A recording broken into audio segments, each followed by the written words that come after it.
Hey everybody, we're back for another tutorial time. Jade's going to take you to school. That's why we got my fish tank with the little school of guppies going on in the back. We are going to be doing a tutorial on the basics of building a mono black deck this time. Unlike the other ones, I've set aside some notes for myself so we can speed this up a little bit. And that way I don't have a chance to forget anything like I've been doing. So to set up a deck, you're going to hit that little plus button next to the deck icon.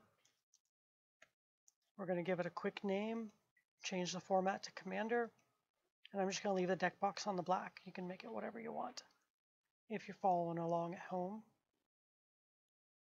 So we're not going to mess with the Commander, so I'm going to go ahead and move that off to the side.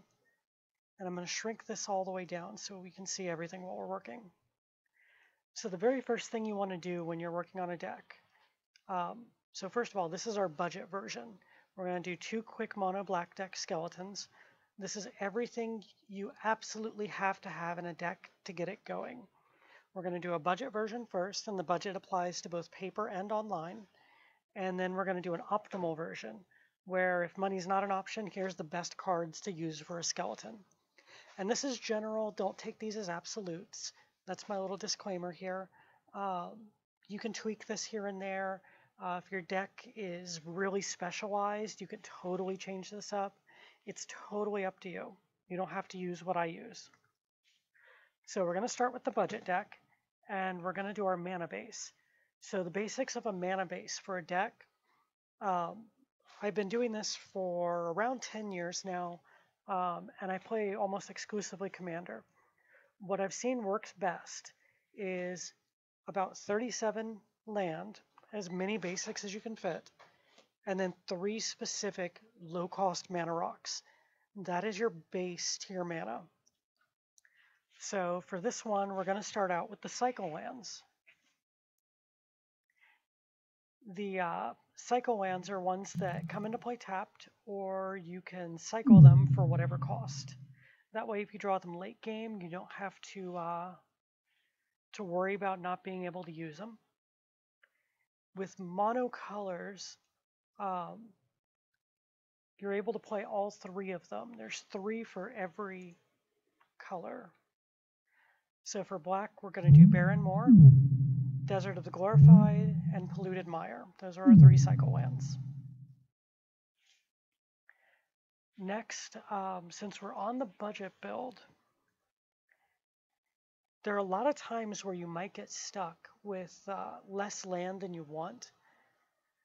The Visions lands, printed way back in Visions, have a unique ability. They're kind of like the bounce lands from the original Ravnica block.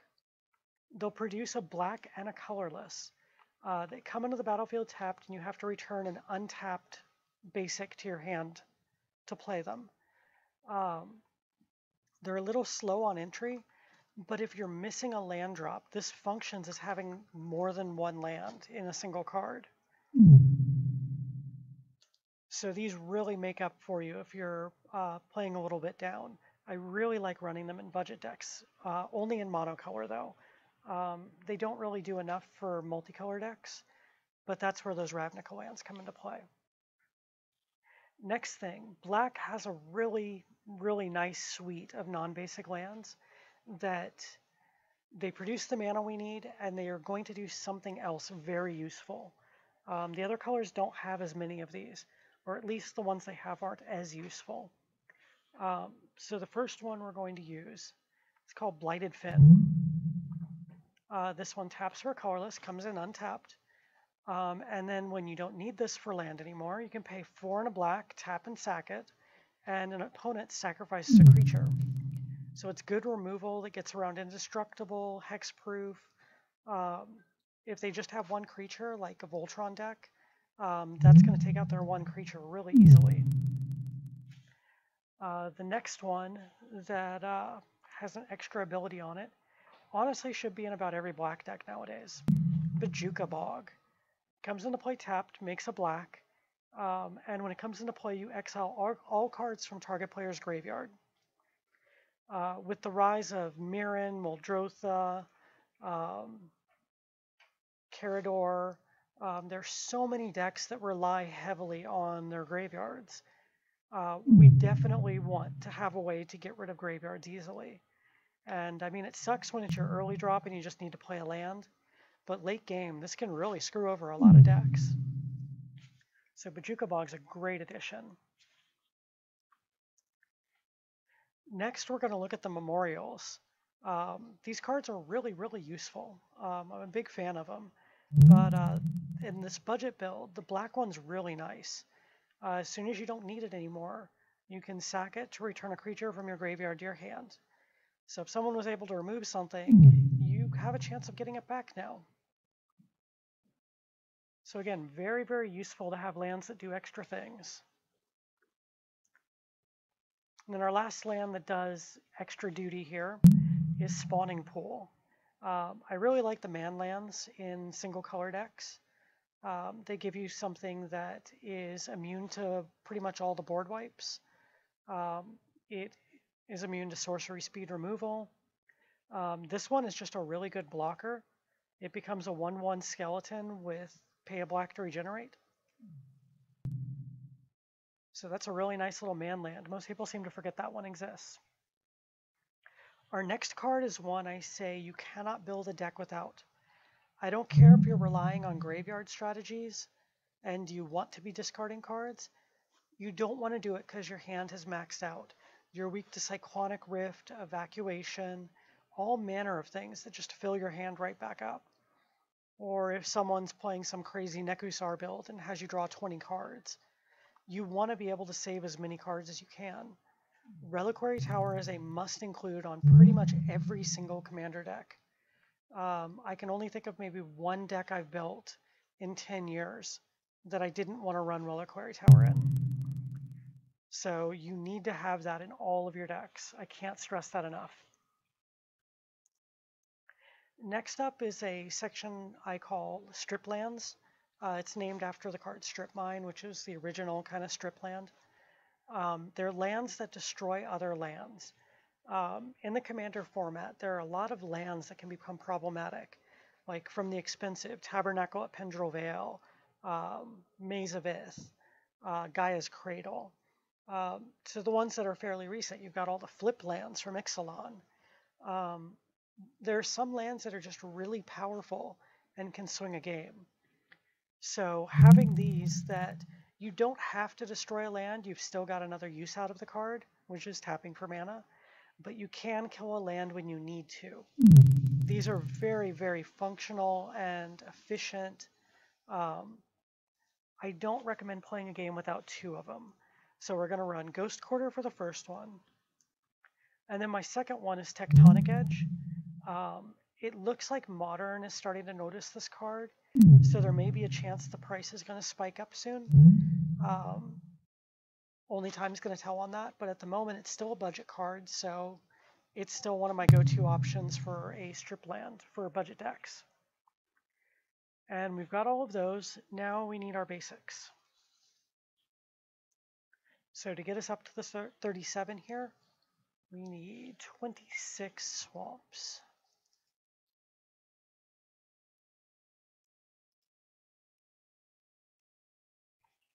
So there's our 37 land.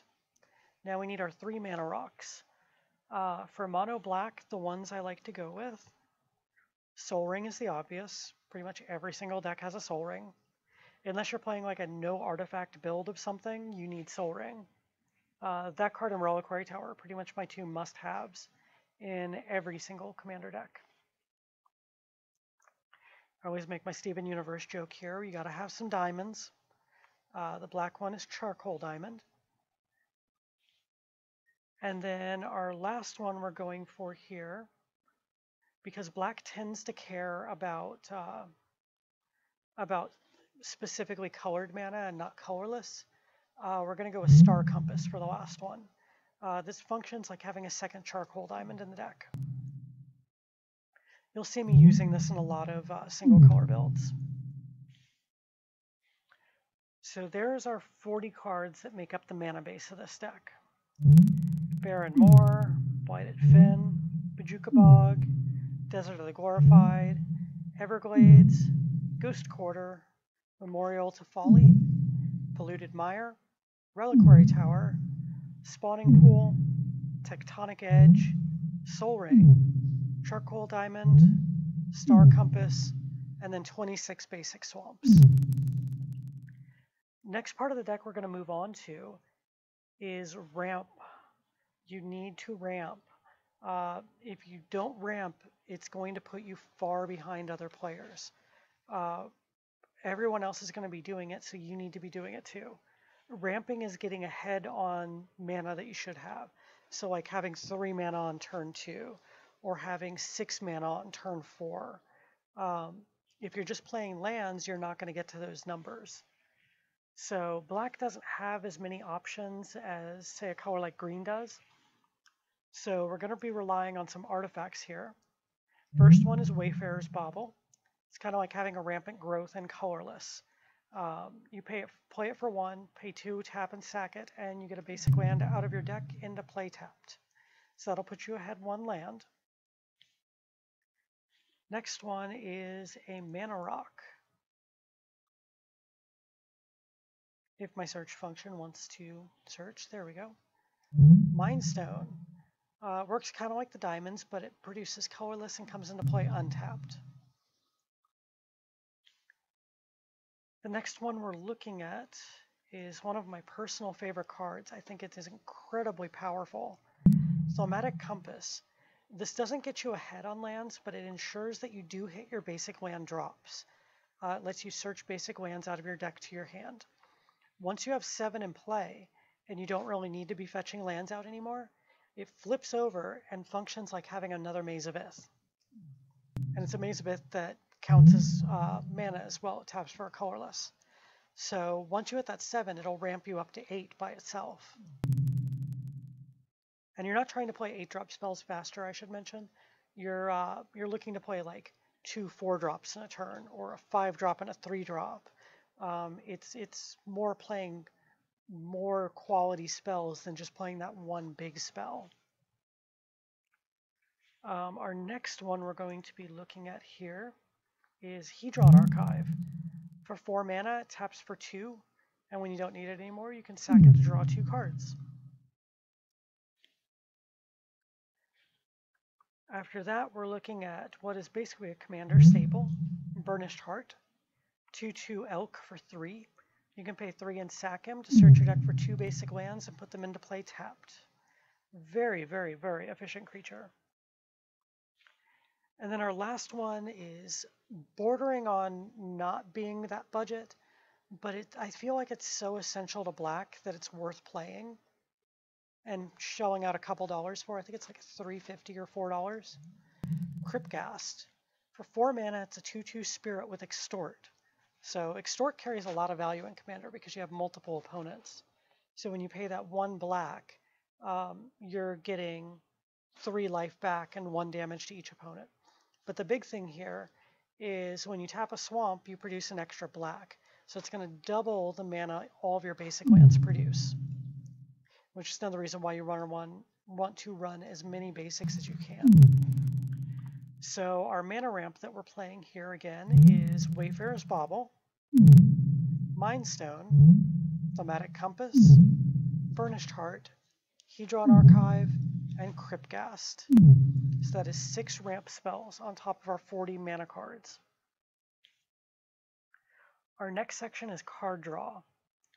I normally tell people not to use single time card draw in this slot, but black does single time card draw a little differently than the other colors, and it's a little more efficient, a little more specific as towards what you get. So it kind of fudges the rules on this one a little. It's an exception you only get out of black. That said, we're still turning to colorless for a couple things. We still want Staff of Nin in a budget build. It gets you that extra card every turn, and you can use it to ping planeswalkers, players, creatures, anything that just needs a random damage every turn. Next one is a card most people don't think about as card draw. Marchesa's Decree. what most people think of when they think of this is it deals a damage to a player whenever they attack you or a planeswalker you control for every creature they attack with, which that's really nice. It keeps people off your back a lot of the time. But the big thing here is it gives you the Monarch when it comes into play. Monarch is a really neat mechanic I like seeing added to Commander. It's an emblem that you get that says at the beginning of your end step you draw a card. And then if any player deals combat damage to you, they become the Monarch. So they'll take the emblem from you. And you can always win it back, but you're guaranteed to get a draw that first time. And every turn you end with Monarch, you'll be able to get another card out of. Oh boy, I've got a cat doing something dumb. Max, stop it. Sorry about that. So we're going to drop in a Marchesa's Decree. Honestly, if you can find a way to slot Monarch into a commander deck as one of your draw cards, go for it. Monarch is wonderful. Okay, now we're going to get into stuff that's a little more single use. If I can actually spell the card. Our first one we're going to use is Siphon Mind. For 4 mana, you make all your opponents discard a card, and then you draw a card for each card discarded this way. You're going to make 3, on the average, you're going to make 3 people discard a card, and then you draw 3 for 4 mana, which isn't that bad actually. Being able to get that extra effect in there at the discard throws in more card advantage than you would normally get out of a single-use draw. Our next one here is Read the Bones. Another single-use one, but you get to scry 2 before you draw 2 cards. Basically making sure you get something you can actually use. The staple in blue for the same mana cost is Divination, which just draws 2 cards blind. So by paying 2 life, you're getting to tailor what those draws are. Definitely ups the value. And then the last one we're throwing in is Sign in Blood. It's kind of a staple black card. You see this a lot in a lot of formats. You draw 2 cards for 2 black mana. Again, 1 less than you would get out of blue. It hits early, it fills your hand back up. It's just an all-around good draw spell. So there are 5 draw cards. We have Sign in Blood, Read the Bones, Marchesa's Decree for Monarch, Siphon Mind, and Staff of Nin. So you want to run at least 5 cards that count as draw spells in your basic deck shell. Our next section is targeted removal. So you want to be able to get rid of your opponent's stuff. We definitely favor exile over just destroy, because Commander is a format where there's a lot of recursion. If you can get rid of it for good, get rid of it for good. That said, we do have some regular destroy stuff in here because black does it better than other colors. Royal Assassin is our first one. 3 mana, you get a 1/1 creature. Tap him to destroy another tapped creature. That's really useful. You can do this every turn. It keeps people from wanting to attack you. You can tell them that you won't destroy their creature unless it attacks you, which can get some heat off of you. It's reusable. It's one of the better removal cards I've seen, creature-wise. Our next one is a new card, Ravenous Chupacabra. 2 black and 2 for a 2/2. When it enters the battlefield, destroy target creature an opponent controls. Can't be redirected onto your creatures. Doesn't happen often, but that is a thing. And it doesn't have the normal black requirement of not being able to hit another black creature.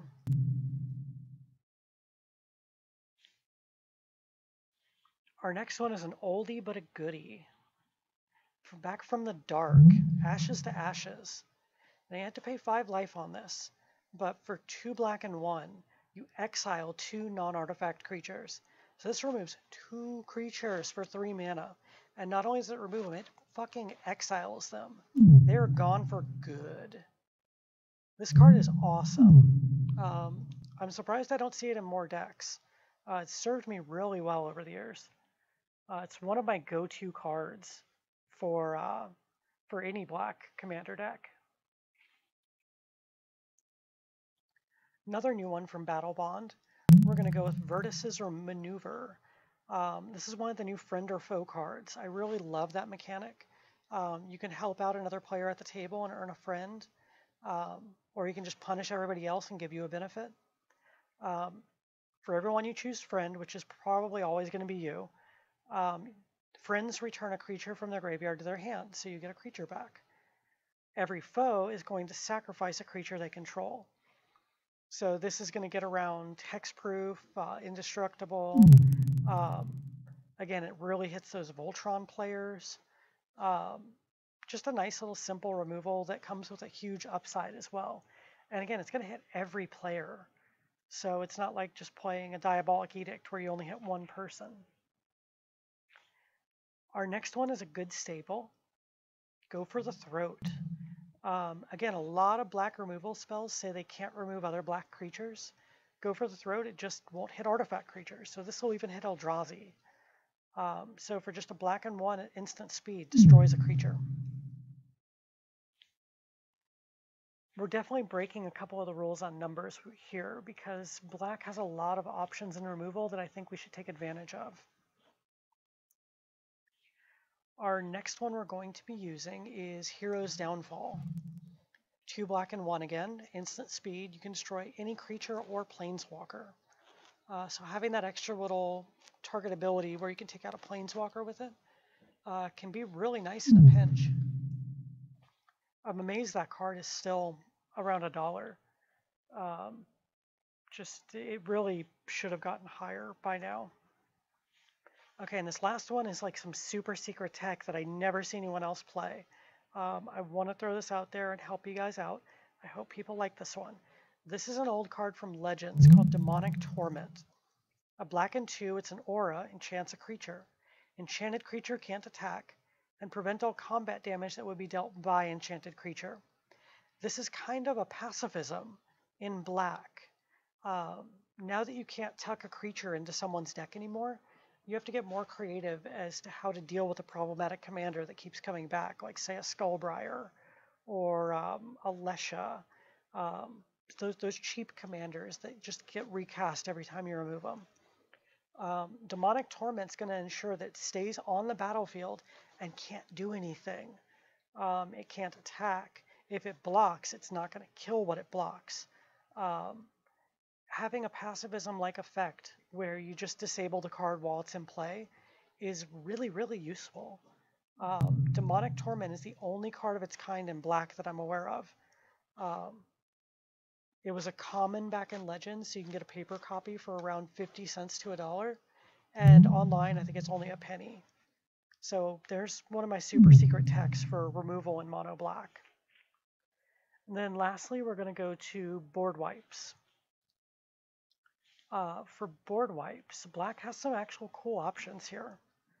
The first one doesn't feel like a full board wipe, which is why I'm going to be doing one extra in this section. It's Vona's Hunger. It has Ascend, which I've said before, getting City's Blessing in Commander is a piece of cake. We play 10 permanents like it's fucking nothing.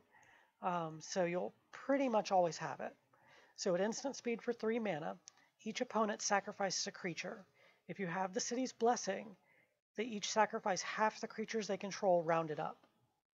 So you can take out someone's only creature, you could take out 6 creatures if they have 11, and all this at instant speed. You can play this at the end of the turnaround, right before you start your turn. You can play it as you're attacked and make them choose which attackers they want to keep working with. That card has won me games. I really, really like working with it. Our next one is one that is reprinted a million times. It's super cheap, and it's really powerful in a mono black build. It's Mutilate. 2 black and 2, all creatures get -1/-1 until end of turn for each swamp you control. So this gets around indestructible, regeneration, pretty much any way to save a creature. It's like the card looks like, it's just going to melt them. In a lot of builds, by the time you get to turn 4, you should have 3 to 4 swamps in play anyway. This should be able to remove almost anything on the board. Late game, you should be able to hit this for 8, 9, no problem. This card will take down Eldrazi. Very, very good little board wipe. And then our last one is one of the newer ones from Amonkhet, Bantu's Last Reckoning. Still a nice cheap card, thankfully. 2 black and 1, destroy all creatures. Lands you control don't untap during your next untap steps. You gotta remember that part. Don't tap out when you play this. Just pay the 3, wipe the board, attack a few things before you do that, pass your turn. Let whatever mana you have left be up for your next turn. Small price to pay to get rid of everything. So we've gone over, I normally do these at 59 cards when I'm done, but we went up to 7 on the targeted removal and 3 on the board wipes because black does those really well. So that leaves you 39 cards to really flavor out your deck, find your commander, find what you want to do to flesh this deck out. This is just a shell to start out with. If you find you have a creature that does something like it favors enchantments, so you want to play more removal that's enchantment based, you can totally do that. This is just a good jumping off point. So again, I'll scroll through the deck really slow, and I'll give you the reminder. We're looking at 37 land and 3 mana rocks for our mana base.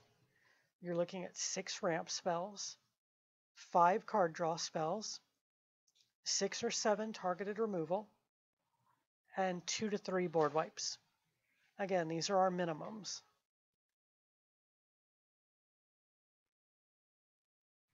And that gives you a shell to work with for a budget mono black deck. Now we're going to look at what you would do if budget is not a concern. This is where we get into the fancy stuff, the more expensive stuff, and in my opinion, the much more fun stuff.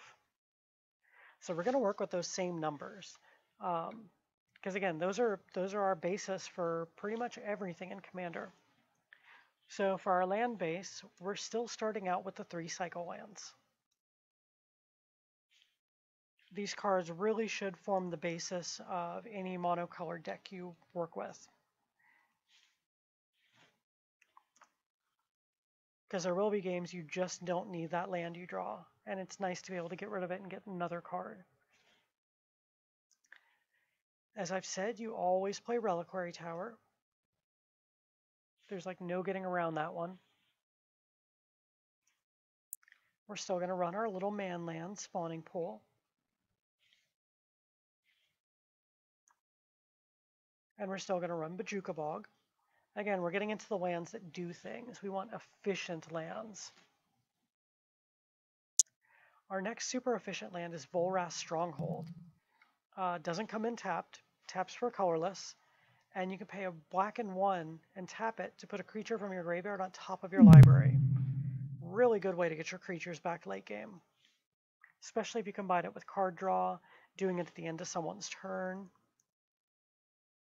Our next land that functions for other things is Phyrexian Tower. You can just tap for a colorless, or you can tap and sacrifice a creature for 2 black. A lot of black decks want to sacrifice their creatures to get effects from it, so having that ability on a land is really useful, not to mention the land's also going to be ramping. Our next one is one of my little secret tech ones in black, Shizo, Death's Storehouse. Cute little legendary land, has no drawback, comes in, taps for a black, but you can pay a black and tap it and give a legendary creature fear until end of turn, which means it can only be blocked by artifact creatures and black creatures.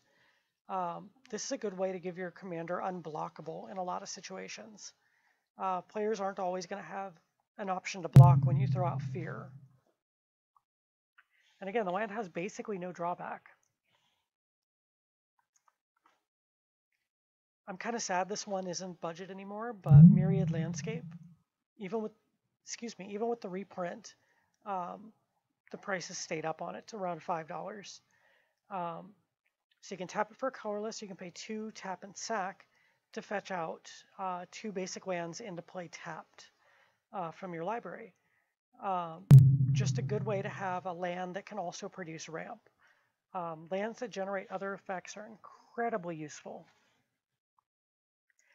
Then we have the generic, oh my god, this is the most powerful ramp in a land card that black has, Cabal Coffers. 2 and tap it, add a black for each swamp you control.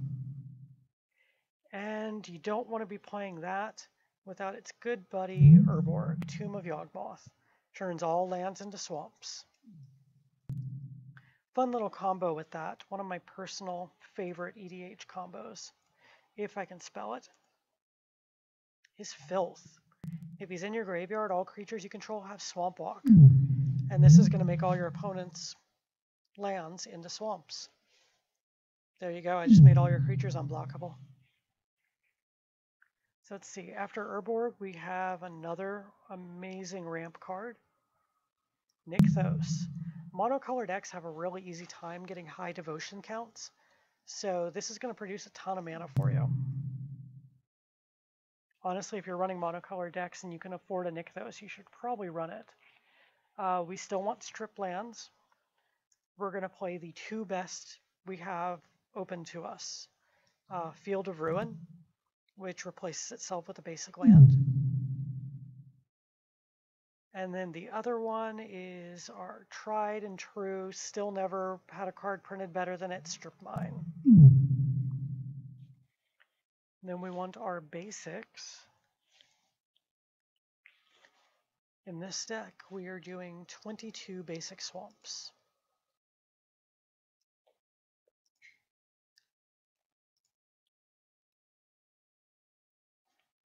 So there's our 37 land.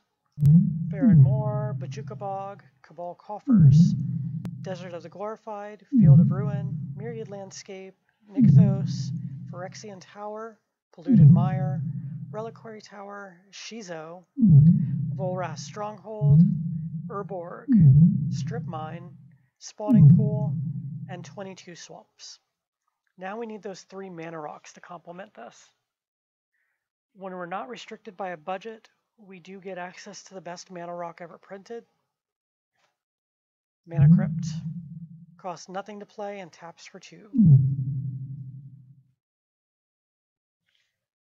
Then, of course, we always go with the ever-present Soul Ring.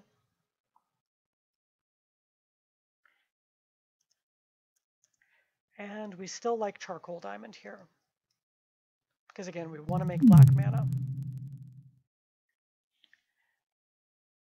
Now we're looking at our ramp spells. So when budget isn't a constraint, we can kind of go all out on this ramp and add some really awesome cards. We still want to have Burnished Heart in here.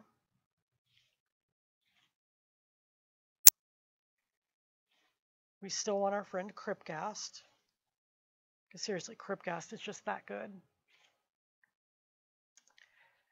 A card where I don't know why it's $20 still, Nirkana Revenant. Does the same thing Cryptghast does. Makes your swamps tap for double.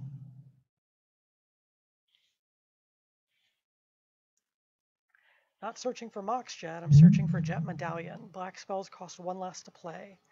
These have gone back up to about $10 each lately, but they're definitely worth getting. Also not searching for Black Lotus, we're going for Gilded Lotus here. 5 mana artifact, tap for 3 mana of any one color. And then our last ramp spell we're putting in is an enchantment called Black Market. So for 5 mana, when a creature dies, you put a charge counter on it. At the beginning of your pre-combat main phase, you get a black for every charge counter on it. A lot of games, this will get up to like 12 mana just for free every turn. It's getting a little pricey, but it's honestly worth it. So there's our 6 ramp spells. Jet Medallion, Burnished Heart, Cryptghast, Nirkana Revenant, Black Market, and Gilded Lotus. Now we want to look at card draw. And again, we've got some really good options open to us now that we're not looking at the budget. Erebos is our first card. Erebos does so much. So 5/7 indestructible. He's only an enchantment unless your devotion to black is 5 or more, which most of the time it will be. Makes it so your opponents can't gain life. That's huge in Commander. And then for a black and 1 plus 2 life, you draw a card. He acts like he's a greed just sitting on the field. Just reusable card draw, very efficient. One of the best card draw engines in black at the moment. Our next one is a really cool card out of Ixalan, Twilight Prophet. 2 black and 2 for a 2/4 flying vampire cleric. And again, Ascend. So easy to get the City's Blessing. At the beginning of your upkeep, if you do have City's Blessing, reveal the top card of your library and put it into your hand. Each opponent's going to lose X life and you gain X life, where X is the card's converted mana cost. You flip over an 8 mana card. Your opponents each lose 8 life, you gain 8 life, and you draw a free card. And it's not even card draw, so things that trigger off card draw like Nekusar or Notion Thief can't touch this.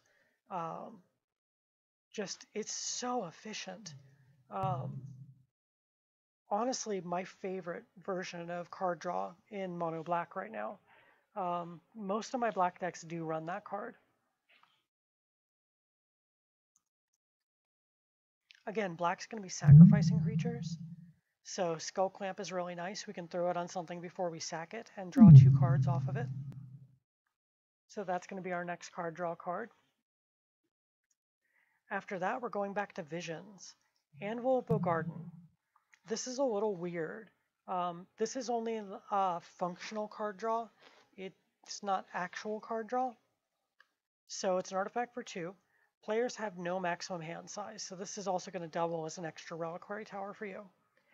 At the beginning of each player's draw step, that player draws an additional card, then discards a card. I think this is the card that got Leovold banned, because it makes it so your opponents never draw any cards.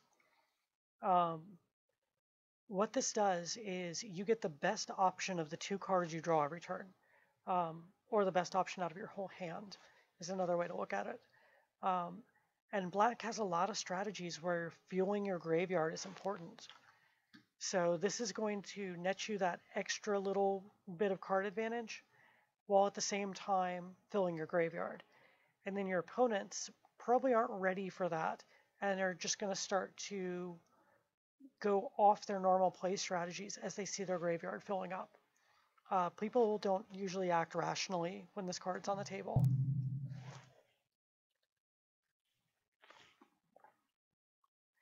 And then our last card draw card is probably the one everyone thinks of when they think of card draw in black. Phyrexian Arena. 2 black and 1 enchantment. At the beginning of your upkeep, draw a card and lose a life. So 1 life for an extra card every turn. That's a very fair trade as far as black is concerned.